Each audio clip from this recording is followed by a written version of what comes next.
Chers petits observateurs, vous allez découvrir une voiture qui voulait ni plus ni moins concurrencer les meilleures sportives à la fin des années 80. C'était une voiture française, c'était une nouvelle marque française qui a marqué beaucoup les amoureux d'automobile. Il s'agit de Venturi, plus exactement au départ MVS, manufacture de voitures de sport. Et aujourd'hui, grand privilège, on a Christophe qui est venu nous voir avec la version découvrable qui s'appelle Transcup. Attention, c'est parti. Salut Christophe, ça va bien ? Très bien, très bien. Merci d'être venu jusqu'à nous. Christophe, il y a une tradition qui est le petit détail sur ta voiture qui t'enchante tous les matins quand tu la prends. Bon, pour faire simple, j'ai pris le sigle MVS. Qui est devant ? Qui est devant parce que c'est un petit peu... Enfin, il y a deux époques un petit peu dans Venturi, justement la première période avec ce sigle-là, et puis ensuite où il y a eu un autre logo qui a été mis en place avec un Gerfo et avec le. C'est celui que tu as là d'ailleurs. Voilà, oui, c'est ça. Voilà. Donc ouais. Ça c'est donc il y a eu cette transition avec une période avec les séries 200, 210, 260 et avec la première époque de fabrication des voitures à Cholet avant que l'usine soit transférée à Couéron à côté de Nantes. On va tout de suite dire, tu es vice-président du club de Venturi, hein, donc. Oui, alors ok, mais je précise que je suis pas très, j'ai une très mauvaise mémoire des dates et des chiffres. Non, mais donc. Je rassure, on passe pas le bac, c'est ça que je veux dire. Mais je veux dire, tu connais bien, et on en a parlé avant, là, en off et tout. On va un petit peu raconter, avant de découvrir la voiture, parce que tout le monde ne sait pas ce qu'était MVS. Hein, ça naît dans les années 80 de deux ingénieurs. Alors, en 1984, alors il y a Claude Poirot, qui était un technicien qui travaillait chez Heuliez, ouais. Et puis Gérard Godefroy, qui était designer, lui, chez Heuliez également, donc à côté de Cholet. Et ils se sont rencontrés, alors ils ont fabriqué un prototype qu'ils ont présenté au Salon de l'Auto en 1984. Voilà. Et de là est né le projet industriel. Ils ne savaient pas trop au départ ce que ça allait donner. Et puis donc il y a une aventure qui a duré jusqu'à la fin du siècle dernier. Il y a eu donc une version Transcup. C'est ça. Qui a été fabriquée entre 88 et 93. Viens, on va monter aux gens. Pardon, j'ai prévenu que j'étais pas non, mais les dates, on s'en fiche. Entre 90 et 93, pendant 4 ans à peu près. D'accord. Mais il y en a eu combien des versions on va appeler alors, cabriolet? Des Transcup, il y en a eu 65. D'accord. Explique aux gens ce que c'était, parce que j'ai dit c'était presque un CC avant l'heure. C'est pas une capote. Non. Et c'est pas complètement une targa, c'est ça qui était très rare. Hein. C'est un mix, effectivement, il y a différentes configurations possibles. Ouais. Moi, c'est ma préférée, celle-là. Ouais. On a la possibilité de remonter la lunette arrière. Tu peux le faire ? Tu peux nous montrer ? Ouais. Et de récupérer les toits qui sont sous le capot. On va surtout d'abord juste montrer l'arrière, mais ça aussi, ça n'existait pas sur le marché. C'était vraiment... Il y avait deux difficultés pour mettre une capote. Le moteur est assez haut, donc il n'y a pas la place. Et puis, pour des raisons de sécurité, vous voulez éviter les inconvénients de la capote qui peut toujours être déchirée. Donc, t'es quand même obligé d'ouvrir. Il n'y a pas un petit bouton électrique pour soulever ça ? Si. Ah, d'accord. Donc là, c'est ici. Ah, c'est ici, vas-y, attends, monte là, ouais, d'accord, ouais. Ah, mais attends, c'est génial ! Le bruit, attends. Et tu peux rouler comme ça, si tu veux. Là, on dirait une Ferrari F355, hein. Alors la 355 a été effectivement, surtout on le voit plus sur le coupé où il y a pas mal de similitudes au niveau de la lunette arrière, mais elle a été elle est sortie après. Voilà, donc quand les gens disent il a copié, non. C'est Ferrari qui a copié le dessin. Je sais pas si on peut dire ça, mais attends, tu vas trop vite, mais elle est immaculée ta voiture avec la petite protection là. Mais c'est magnifique. Mais franchement, c'est magnifique. On passe pas le bac, hein, soyons détendus. On peut dire des bêtises. C'est le bonheur là. On va un peu vite, mais c'est une auto qui me réjouit chaque fois que je m'en sers et chaque fois que je la vois. Là, je montre le spectacle. Alors c'est assez léger, hein. C'est pas très lourd. Tu peux le faire tout seul, quoi.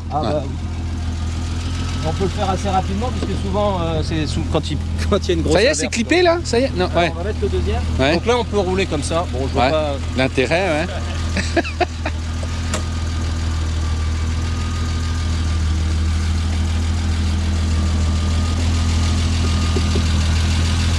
Parce que là, il faut expliquer à l'époque les toits. On rabat. Ah voilà. Putain, mais c'est vachement bien. Attends, je peux regarder à l'intérieur, ouais. Ah oui, et c'est quand même... Oh là là, c'est bien fait. Ah. Et l'intérieur, leur volonté c'était de faire sport et chic, hein. Donc l'intérieur très à l'anglaise avec des boiseries et ce cuir, c'est somptueux quoi. Alors chaque propriétaire pouvait choisir, il y avait 3 versions, j'ai le guide, il y avait 3 versions de cuir différents. Alors après, dans d'autres versions de Venturi un peu plus récentes, il y a eu des tableaux de bord qui étaient en carbone. C'est très élégant aussi. D'accord. Donc le moteur, il est central arrière. Ouais. Donc pour y accéder, il faut ouvrir d'abord le coffre. D'accord. Voilà. Et à l'intérieur du coffre, il y a cette petite manette. Et ici. D'accord. Donc avec le turbo qui est visible sur le dessus. C'est un V6 PRV turbo. Donc le V6 Peugeot Renault Volvo. C'est ça. Voilà. Et qui est sorti au départ, raconte. Alors il a eu plusieurs évolutions au fil du temps, mais il est monté en puissance en permanence. Hein. Oui, tout à fait, parce que sur cette base de V6 PRV, il y a eu des versions sport et de course jusqu'à 400 chevaux, autour de 400 chevaux pour les versions Trophy des 400 et des 400 GT, la version route de la 400 Trophy. Et puis ensuite, il y a eu des versions 500 et 600 SLM qui ont participé aux 24 heures du Mans. D'accord.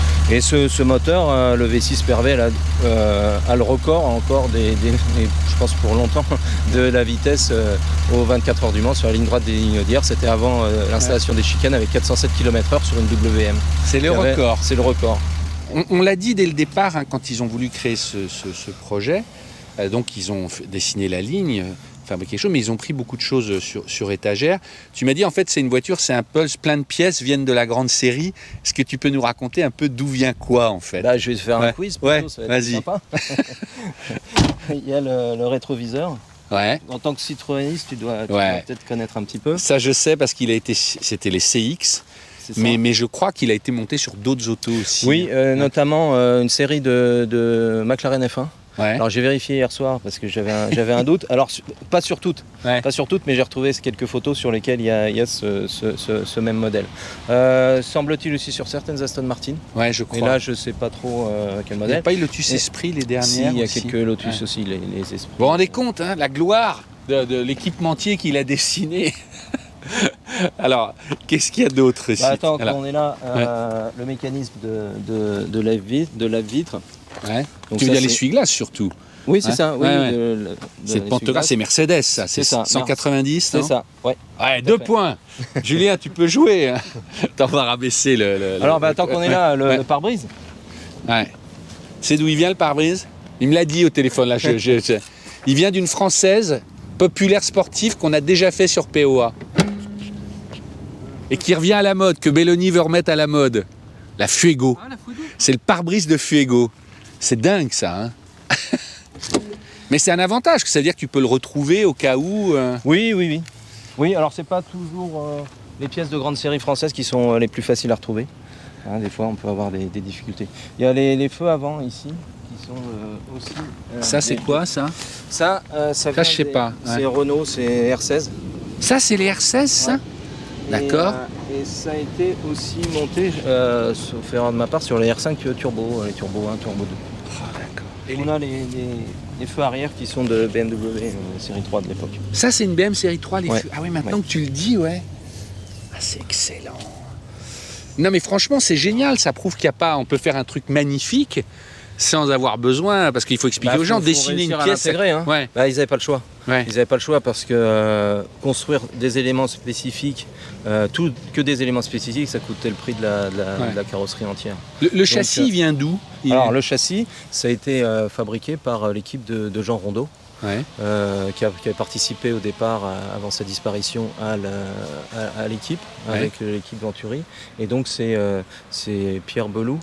Je je crois que c'est Pierre, hein, mais enfin, Monsieur Belou, qui faisait partie de l'équipe Rondeau, donc vainqueur des 24 heures du Mans en tant que pilote et constructeur, qui avait conçu le châssis. Donc ça, c'est propre à la voiture. Tout à fait. C'est un châssis tubulaire, c'est quoi? Non, c'est un châssis poutre. D'accord. Qui est très, très rigide. D'ailleurs, je crois qu'il n'y a pas de modification châssis. Je ne suis pas sûr à 100%, mais en tout cas, s'il y en a très peu entre la version coupée et la version cabriolet. C'est-à-dire qu'il n'y a pas eu besoin de le renforcer. Et je sais que Claude Poirot nous l'avait expliqué, quand ils avaient fait le crash test d'homologation du coupé, il avait retiré le toit. Ah ouais. Qu'il n'ait pas besoin de refaire une homologation. Parce qu'il imaginait déjà faire un Targa. Tout à fait. Et en plus, le crash test était plus que positif parce qu'ils avaient eu un petit souci de réglage de parallélisme. Donc quand ils ont fait un premier essai de lancement avant de crasher la voiture, il s'est rendu compte que l'arrière c'était pas bien droit. Donc du coup ils ont réglé le parallélisme, mais du coup la voiture allait plus vite et donc l'impact lors du choc a été plus important que la norme. Et malgré tout ça s'est passé sans difficulté. Génial. Et les panneaux de carrosse, hein? Ouais, on va faire les pop-up. Non, mais j'ai pas oublié, mais bon. On est toujours au fil de l'eau, c'est le. Voilà. Tu m'as dit que le designer, quand il s'est inspiré, il l'a dit franchement pour l'avant de la Corvette C4. C'est ça, il y a un petit air de Corvette C4 au niveau du capot. Alors je l'ai vérifié récemment à Manicourt, là, au Classic Days, où effectivement je suis allé voir une Corvette C4 et il y a un petit air de famille, effectivement. On reconnaît les boutons chez Renault, là. Ça, c'est les boutons qu'il y a dans la R25, hein. Ces gros boutons. Oui, et puis ça vient de chez Peugeot. Hein. Ouais, c'est la clim des 205. Alors les premières versions c'était longitudinal, et puis à partir des années 90 c'était les rotatifs comme ce que j'avais dans ma 205 Rallye. Ça c'est quoi ce bouton là? Alors celui-là c'est pour remonter les vitres arrière. Ah d'accord. Et ça permet de remonter le mécanisme. D'accord, ça on fera après, ouais. Mais ça, par exemple, t'as pas eu de problème de vieillissement et de comment on entretient tout ça? Parce qu'on peut le dire, hein, t'en as deux autres. T'as une Atlantique, hein, qui est la dernière. Une 300, oui. Ouais, avec 300 chevaux. Voilà, et puis t'as une version de course aussi. Mais tout ça, on peut faire entretenir facilement ou Bah oui, le bois il est d'origine, j'ai jamais rien fait sur la boiserie. D'accord. Le cuir, donc là il a été reteinté et puis nettoyé parce qu'il n'était pas parfait. D'accord. Mais non, d'entretien c'est simple, hein. Il n'y a pas de difficulté particulière. On va en parler. Ça c'est c'était sur les R25, hein. Il y avait le même système. C'est une propulsion, on a oublié de le dire, hein. Oui, évidemment. Forcément. Ouais. Et là, toi, donc ce moteur-là, il développe 200. Alors 210 chevaux. D'accord. Et après, tu disais. Donc il y a eu des versions 200, 210 et puis 260 chevaux. Alors 180, pardon. 180 chevaux en 4 cylindres turbo. C'était des versions qui ont été assez peu fabriquées, qui étaient surtout destinées à l'export en Italie. Parce que pour des raisons fiscales, il fallait une cylindrée plus faible. Et puis, donc principalement, les Venturi, c'est des V6 turbo. Ouais. Alors oui, il y a eu quelques versions atmosphériques, mais très très peu. Sinon, le lot commun, c'est des versions V6 turbo. Et puis ensuite, dans biturbo, pour tout ce qui est 300. Il y a 300 biturbo, mais c'était plus le V6 PRV, c'était un autre V6. Au total, il y a eu combien de Venturi produits à quelques, tu sais quoi, il y en a eu quoi? Alors, il y en a eu 375 immatriculés en France. Ah, c'est tout? Il n'y a pas eu des milliers de Venturi produits non. Au total, on est à moins de 650, moins de 700 voitures, tout modèle confondu, que ce soit les modèles de route, mais aussi les modèles de course. Et ça a été vendu dans toute l'Europe ou c'était principalement Oui, toute l'Europe. Ouais. Je sais qu'il y en a qui sont partis, il y en a quelques-unes au Japon, il y en a eu, ils ont essayé de les exporter aux États-Unis. Celle-ci a été vendue en Suisse. D'accord. À la base. Le premier propriétaire était suisse. Et sur les 700, beaucoup roulent encore, on sait à peu près c'est un peu difficile, mais oui, on pense qu'il y a quand même au moins les 3 quarts qui roulent encore. Ouais. Les gens les bichonnent, quoi. Ouais. J'espère. On va aller faire un tour, on va aller plugger les caméras et on va aller se balader. Je me demandais juste combien sa consomme avant de partir. Il m'a dit que c'est approximatif, donc je suis curieux. Oh, faut compter. Alors, j'ai pas. Je m'attendais à cette T'as l'impression qu'il faut que les gens comprennent. T'as 2 fusils devant toi. Alors ça consomme combien? Je dis merde. Faut compter une douzaine de litres au 100. Et ça peut, si vraiment on est au taquet, ça peut monter à 15-16 litres. Le PRB, de toute façon, c'est 10-12 litres tout le temps en général. Ouais, c'est ça.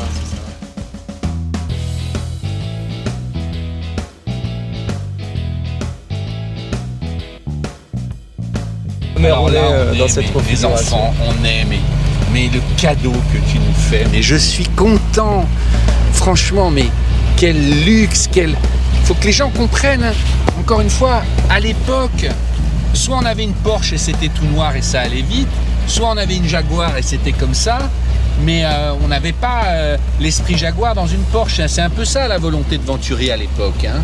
Alors au tout début, ça a été la volonté des investisseurs qui ont racheté qui ont investi, cru à la marque, qui ont investi. Donc l'idée c'était justement de faire monter en gamme.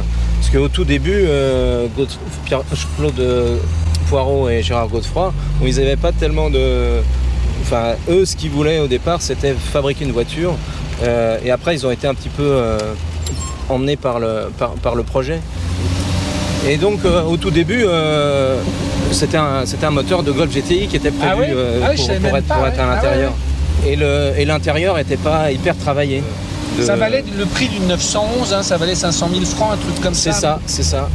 Et on voit que c'est compliqué d'arriver à lutter face aux leaders parce que il suffit pas d'avoir les qualités, il faut avoir le réseau, il faut avoir l'entretien, la prévente, tout ça, quoi. C'est pour ça que les premiers membres du club Venturi se faisaient appeler les doudingues parce que fallait y croire pour investir des sommes importantes dans une voiture qui avait aucune notoriété, aucune histoire.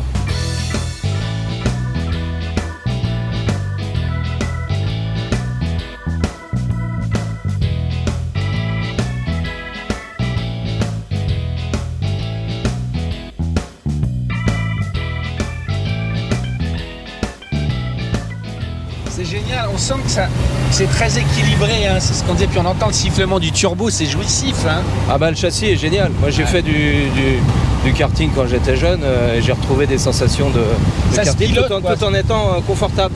Ouais. Après sur route c'est très difficile d'atteindre les limites parce que c'est tellement équilibré, c'est tellement... Mais toi tu fais beaucoup de circuits avec ta version Trophy, hein, encore une fois. Je vois beaucoup, je fais 2-3 sorties par an, mais... Ouais, enfin tu l'as fait, tu testes, tu sais ce qu'elle a... La Trophy, il y a un énorme aileron, il n'y a plus de phare escamotable. Ah, c'est une bête. Il n'y a pas de clim. Ah non, il n'y a rien du tout. Il n'y a rien du tout, c'est vraiment la voiture de sport qui est posée sur la route. Bon, c'est un autre plaisir. Là, c'est complémentaire. C'est pour ça que j'ai 3 Venturi, parce que elles sont toutes différentes et toutes pour un usage différent. Elles ne procurent pas tout à fait le même plaisir, même si évidemment il y a toujours des points communs entre les 3 autos. Mais ça va de 210 chevaux à 400, plus de 400 chevaux. Ouais. Donc c'est pas du tout le même usage. Le même usage. Mais c'est toujours du plaisir. Mais alors comment on fait aujourd'hui si on veut acheter une Venturi, pas forcément la Transcup parce qu'il en reste presque pas, mais des berlines, enfin des coupés, il y en a de temps en temps à vendre. Tu m'as dit c'est quand même, ça demande un minimum d'investissement. Je parle même pas financier, tu nous diras la cote, mais parce que voilà, on trouve pas forcément toutes les pièces, parce que ceci, parce que cela, voilà. À qui tu conseilles de sauter le pas? Ah bah ceux qui comme moi ont lu le bouquin et qui veulent s'en acheter une, faut sauter le pas. Bon, la difficulté, non mais la difficulté c'est d'en trouver. Ouais. Avec 300, ici c'est 645 modèles produits, c'est pas évident d'en trouver une. Ça coûte combien une Venturi? Alors, bon, là je viens de faire expertiser la voiture pour l'assurance.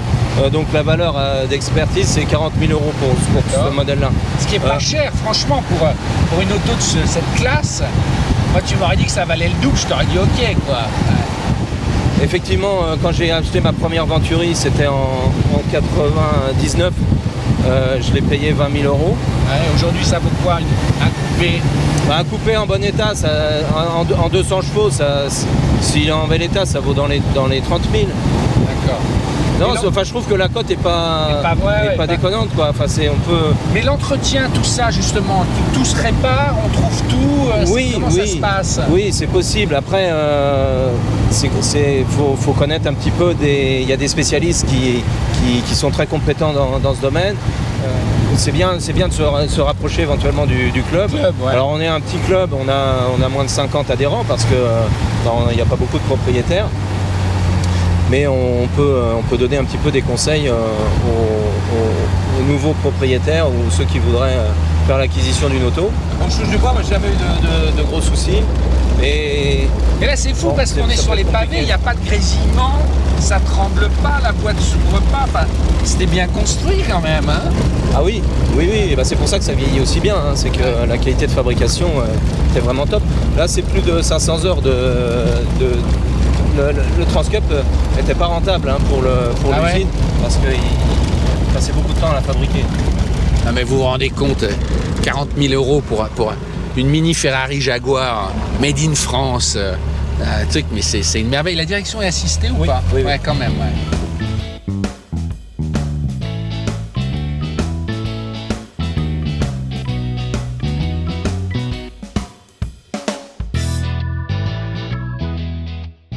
Mais l'accessibilité au moteur, ça n'a pas l'air facile quand même. Oui. Tu es obligé de tomber le moteur à chaque fois que tu fais une distribution. C'est des câbles. La distribution, c'est une chaîne. D'accord. Donc on n'a pas ce souci-là. D'accord. Mais effectivement, s'il y a des alors il y a une trappe. On va se remettre droit, exactement. Ouais. Il y a une trappe d'accès, ouais. Oui, qui est derrière toi et derrière moi. Ah, en plus de ce qu'on soulève. De ce qu'on soulève. D'accord. Ce qui permet d'accéder à la distribution et puis tout ce qui est allumage. Tête d'allumage et je reste là. C'est souvent le problème sur la petite série. Il n'y a plus personne quoi après. Encore le moteur, effectivement, on y arrive toujours, mais c'est toujours les détails quoi. Voilà. Il y a une équipe au Mans. Moi, je suis en lien avec avec l'équipe de Christophe Beer. Ouais. Christophe Beer, c'est un carrossier qui est un ancien de chez Venturi. D'accord. Qui a fait le modelage de la 300, de la 400. D'accord. Et qui est quelqu'un d'assez exceptionnel. C'est quoi le nom de son garage? Ça s'appelle Automotive. Alors c'est pas un garage, hein, il travaille pas nécessairement avec le grand public parce qu'en fait il fabrique des prototypes.